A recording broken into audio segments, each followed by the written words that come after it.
Roger.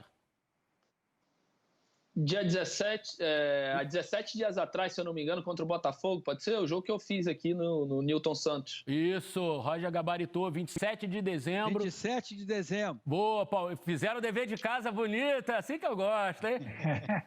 Estamos mostrando aí os gols, então, da vitória do Corinthians sobre o Botafogo. E de lá para cá, o Corinthians não jogou por conta do calendário, por conta de... Jogaria contra o Palmeiras, né, no recomeço do campeonato pós-Réveillon, mas o Palmeiras estava envolvido com a semifinal da Libertadores e aí esse jogo foi adiado. Então, o Wagner Mancini, que já vinha fazendo um trabalho muito bom, colocando o Corinthians novamente como um time competitivo, né, buscando uma vaga na Libertadores, com esse tempo eu imagino que a gente vai ver um novo Corinthians, né? Aí, o Corinthians jogando é isso aí, ó. Joga em casa, sempre, né, Arnaldo?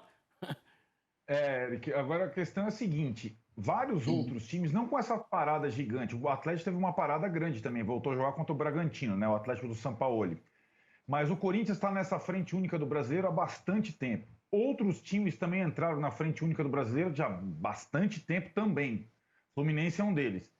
Agora, se a gente for pegar quem aproveitou melhor o tempo de preparação, o intervalo entre os jogos, nesse tempo todo, entre os clubes brasileiros, foi justamente o Corinthians do Wagner Mancini. Muita gente teve tempo para treinar, tempo para fazer bobinho, tempo para fazer jogada ensaiada, tempo para descansar, tempo para... e não aproveitou. Não fez diferença para muitos times, né?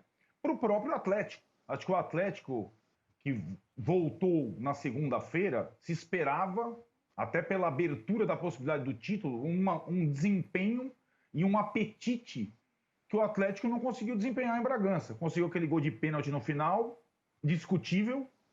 E o Corinthians, do jeito dele, foi, a partida após partida, conseguindo consolidar algumas virtudes que o Wagner Mancini conseguiu colocar no seu trabalho, o seu dedo, o seu pitaco e tudo mais. Ele não vai contar com o Otero pela questão do Covid, que vinha sendo um jogador importante, mas eu acho que se abriu para o Corinthians uma possibilidade de jogar uma Libertadores que não estava no horizonte. É difícil ainda, né, Arnaldo? É bem difícil. Mas o Fluminense é um adversário direto nessa situação, né? Nessa etapa. Se o Santos passar ao sonho, né? Fica fácil. Oi, Roger, desculpa. Se o Santos for para a final da Libertadores, abre mais uma vaga. E aí passa a ser um pouco mais fácil. Ou menos difícil, né? Menos difícil. Hoje é um confronto direto, né? Verdade. Fluminense e Corinthians buscam essa vaga aí. É um jogo em que, falando mais do Corinthians, que a gente O Fluminense tem 43 pontos. Só para botar em números, Roger, por que a gente está falando que é um confronto direto? Porque o Fluminense em sétimo tem 43 pontos e o Corinthians em décimo tem 39, quer dizer. E o Corinthians tem um jogo a menos em relação ao Fluminense. O Corinthians tem um jogo a menos, né? Exatamente. Isso. Então, é um jogo que pode definir aí qual das duas equipes pode continuar sonhando com essa vaga.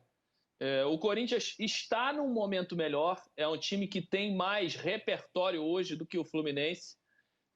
O Corinthians conseguiu com o Mancini recuperar aquela solidez defensiva que sempre teve, mas conseguiu agora, num recorte mais curto, né, dos últimos tempos,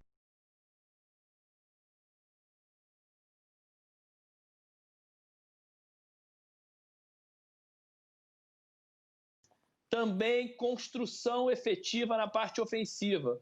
Então é um time hoje mais equilibrado do que o Fluminense na competição. Vem de uma recuperação impressionante. Porém, o Fluminense vem de um jogo espetacular, de uma vitória espetacular em cima do Flamengo, né? Uma vitória no segundo tempo, time, né, de um time muito mais, sem dúvida, com uma coragem muito maior, um time que enfrentou de igual para igual o Flamengo.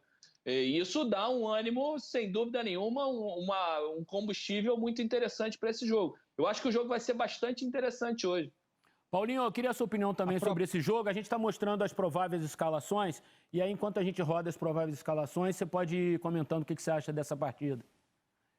A proposta desse Corinthians, ela é uma proposta ofensiva e com um desempenho de um jogador que no Atlético Mineiro deu muito defeito e no Corinthians até agora não deu defeito, que é o Casares. Então, teve a entrada do Fábio Santos na lateral esquerda, o Gemerson vai disputar a sua segunda partida, e o Casares no meio de campo está funcionando muito bem.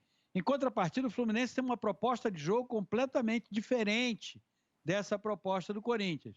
Não creio que hoje o Fluminense vai ser um time tão conservador como foi no primeiro tempo contra o Flamengo, em que ficou muito mais preocupado em se defender, plantado no seu campo e com dificuldade de fazer essa transição defesa para o ataque em velocidade, mas também não vai ser uma equipe arrojada, não é uma característica do Fluminense.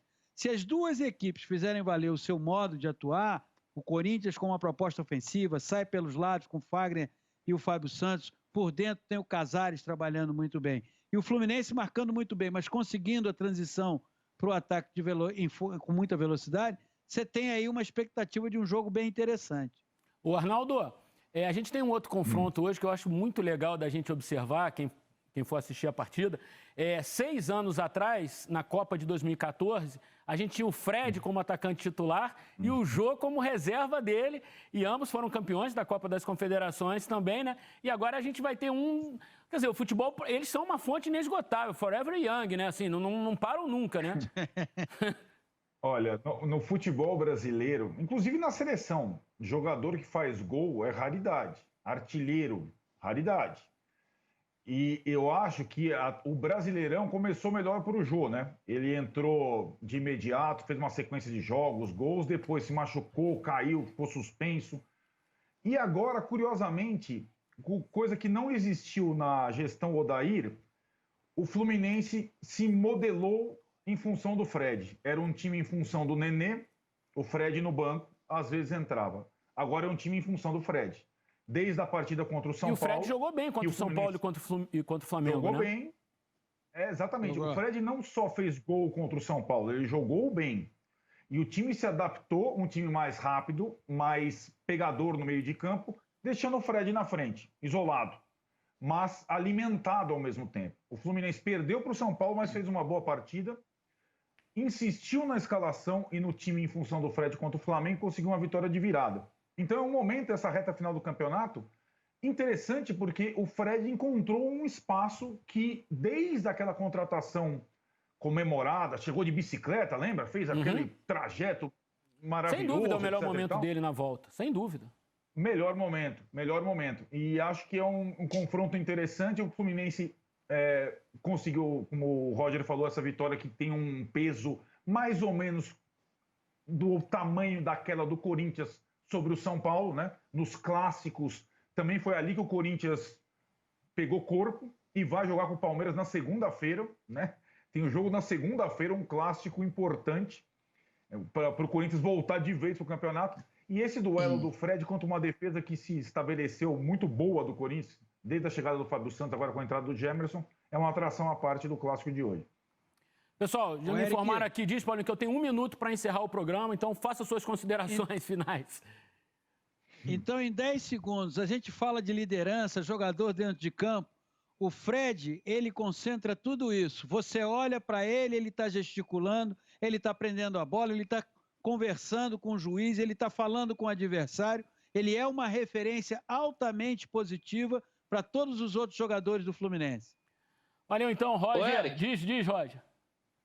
A última aqui, já que você falou que eu estou ligado no programa hoje, nas informações, hoje tem confronto de Série A pelo Campeonato Goiano. 11ª rodada do Campeonato Goiano, que retoma depois da paralisação lá em março, por causa da pandemia. Tem Atlético Goianiense e Goiás hoje pelo Campeonato Goiano. Clássico. Duelo de Série A de Campeonato Brasileiro. Com essa última informação do Ligadíssimo...